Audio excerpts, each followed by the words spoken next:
Welcome to Watch Mojo's Let's Play Countdown, where we count down our favorite Let's Play videos in a specific category. In today's installment, we're checking out the first wave of Fallout 4 playthrough videos.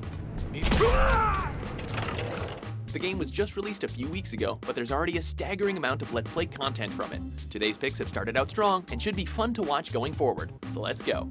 Cool, alright. Not a ton of stuff in here, but it was worth checking.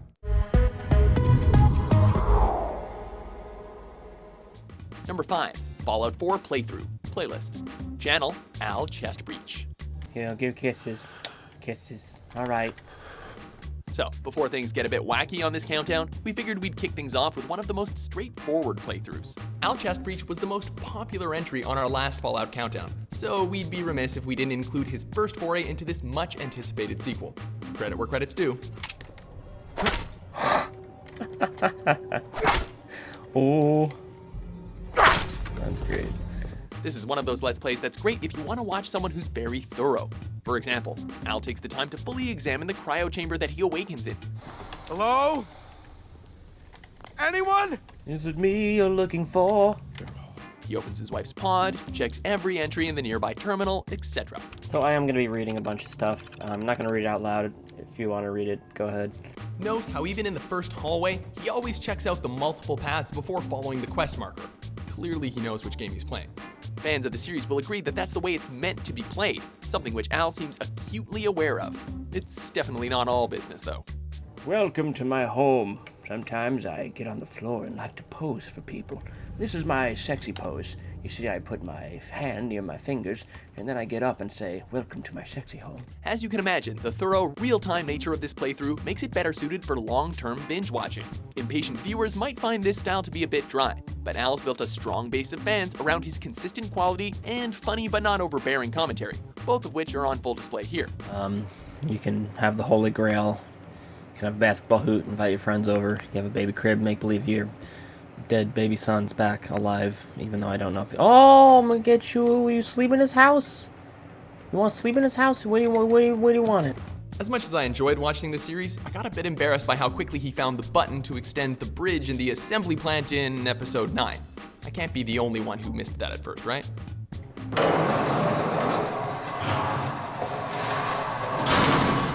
Number 4, Fallout 4 No VATS Survival Difficulty Playlist.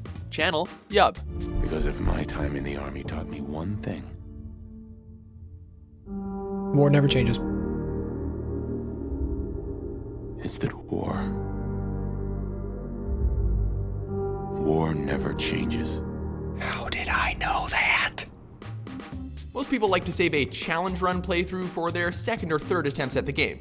You know, once they know the ins and outs. Not Yub.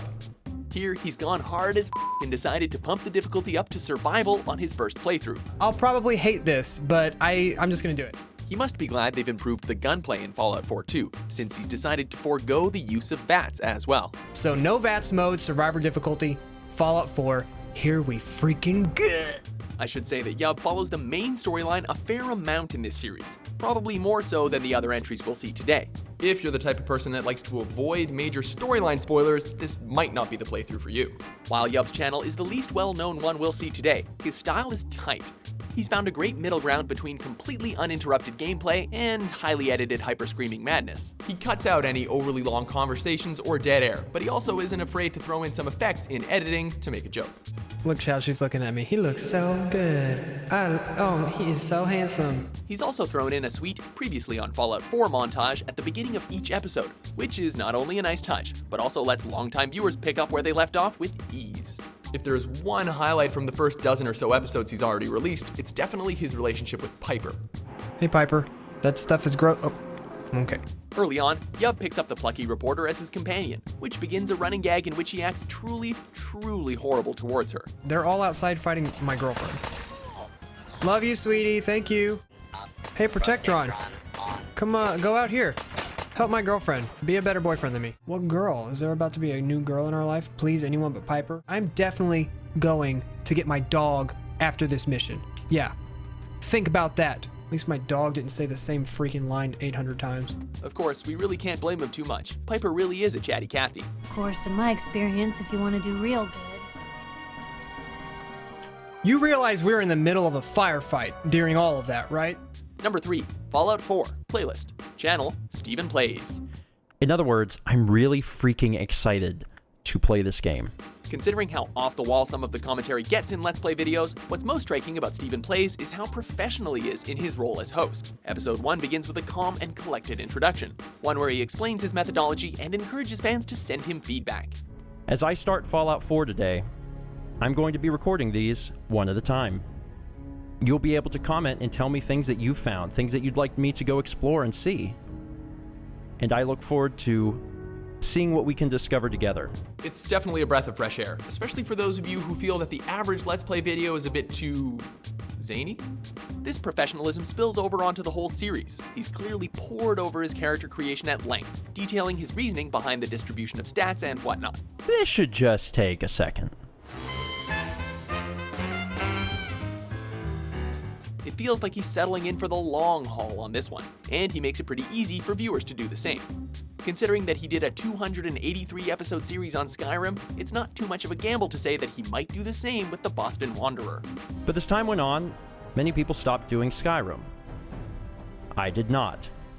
What could possibly take so long, you may ask? Well, I should mention that he's trying to do a completionist run, so he's trying to do everything in the game. All the quests, everything. Just want to make sure I don't miss anything. Did I go in this one? If you've ever played a Bethesda RPG before, you'll know that this is a daunting task, to say the least, but it guarantees a large amount of content. I mentioned earlier that feedback from his users was something he's encouraged in this playthrough, and that turns out to be one of the better parts of the series. A cave? Where? For example, fans tip him off that he has to go back to the Red Rocket truck stop to find the cave that he couldn't find the first time around. Unfortunately, even with your directions, I'm not entirely sure where this cave... Oh, there it is. Of course, he still did better than I did. I scrapped the terminal that told you about the cave, so I never found it anyway. I was still new to the game, give me a break. Such a noob.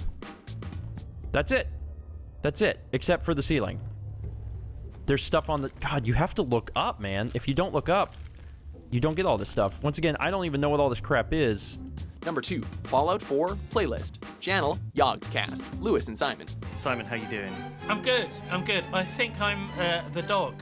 Oh, okay. Hello. One of the best ways to play Fallout games is to have a distinct idea for your character. Who he or she is, what their stat distribution will be, what kind of equipment they would use, etc. Lewis and Simon from AlChest exemplify this to a T with their character, Grognak the Barbarian, a character ripped straight from the lore of Fallout itself. Your character is the male model Fabio. No, he's not. Okay, he woke up, all he had in his inventory, apart from some guns and stuff, was a copy of Grognak the Barbarian. Oh. Okay. Oh. So he is Grognak. So I've got a bit of amnesia. I woke up, I had a copy of Grognak, and I thought, I look like him, so I must be him. Okay. And I've gone a bit... And I'm your trusty dog. Dog meat. So... One concern when watching a series like this is that key plot points or elements of the game might be spoiled by watching someone else play it. The AlChest guys definitely are quite accommodating in this regard. They promise to make their first episode spoiler-free, at least as far as the main storyline is concerned. Oh, what's that? Punch it. Punch it. Okay. Punch it, Chewie. I'm It's a dog. Oh. Jesus. I'm not entirely sure if this criteria follows through to the other episodes, but as a primer for episode 1, it's a great idea. Actually, if you're new to the series or still on the fence about it, this series might be a good place to start, as most of episode 1 is devoted to showing off the new features of this sequel. So what you can do is a lot of the game revolves around upgrading your stuff. Okay, so with the minigun, I could put on it, for example, a shredder. Oh my god. Okay, but that requires rank 2 of gun nut, which is a perk, which I can show you in a second. Anyway, their Grognak character really only comes into his own in episode 6, when the guys explore the studio above the comic book store. Now, the jury's still out on whether or not they knew where to find the Grognak costume, but that reaction does sound pretty genuine. But we want to be Grognak. We don't want to be the Silver Shroud. Oh. Oh my god. We nearly missed that. Holy shit. How did we nearly miss that? Increases the wearer's strength and melee damage. Oh!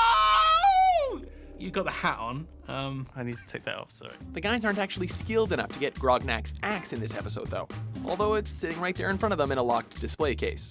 So, you have to check back a few episodes later for them to complete the ensemble. Funnily enough, they try to use dog meat to glitch it out of the case for them. But alas, they're forced to do it the legitimate way and spend the perk points in order to pick the lock. Remember that technique though, it's gonna come up in our next entry. Number 1, Fallout 4 Pimps playlist. Channel, Game Society Pimps. Don't look at my husband, okay? My husband is not dangerous, everyone. He won't hurt you. Oh, God. If you felt that our last few entries didn't have enough irreverent commentary, then look no further than the Game Society Pimps. Can't believe I have to say that with a straight face. At a glance, it's easy to see what sets this series apart from its peers. Like AlChest, Lewis, and Simon, it features commentary from 2 hosts instead of just 1. Oh, you can choose a Pip-Boy color. Neat. Oh, my God. That is awesome. That's weird. Beautiful. Yes, look at that. Wow, That is fabulous. I don't... That is just really fabulous. Okay, let's try it out for a little while, but I'm not completely sold. While this is clearly used to deliver a lot of the jokes, it helps to fill up a lot of the dead air that arises in so many of these playthroughs. Just the amount of fun they get out of their character creator abomination is pretty golden. What the f*** happened to him? He used to be a wizard.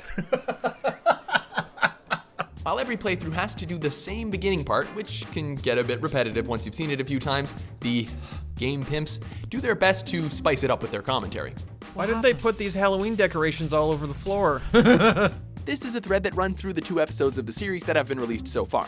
A decent mix of screwing around and, playing the actual game. I think that's a nice resting spot for this mole rat. Yeah. I'm gonna leave him right there. Just so if anybody comes along, they'll see old man mole rat sitting there in his chair. One caveat, however, is that while the gameplay is essentially uninterrupted, aside from a few edits to speed things up, you can hardly ever hear any of the dialogue from the NPCs amidst the steady stream of banter. What brought you out here? The never-ending quest for throbbing penis? And my son. Remember that glitch I mentioned that the AlChest guys tried to use? Well, it works for the game pimps, who use dog meat to fetch the cryolator, which is technically out of reach behind a master level lock. What a magical dog. Oh, yeah. Yep. Oh, my God. What the Holy shit! How did you get that out of there? This is pretty ironic because if you rewind the video only a few minutes, you'll see that they were seconds away from pulling an old yeller on him. Gotta be All right, clean. dog. I'm gonna put you down, okay? All right. Oh.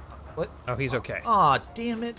Anyway, that's it for today's countdown. What Fallout 4 playthrough do you think people should check out? And what category do you think we should count down next? For more lists published every day, be sure to subscribe to WatchMojo.com. Bye-bye.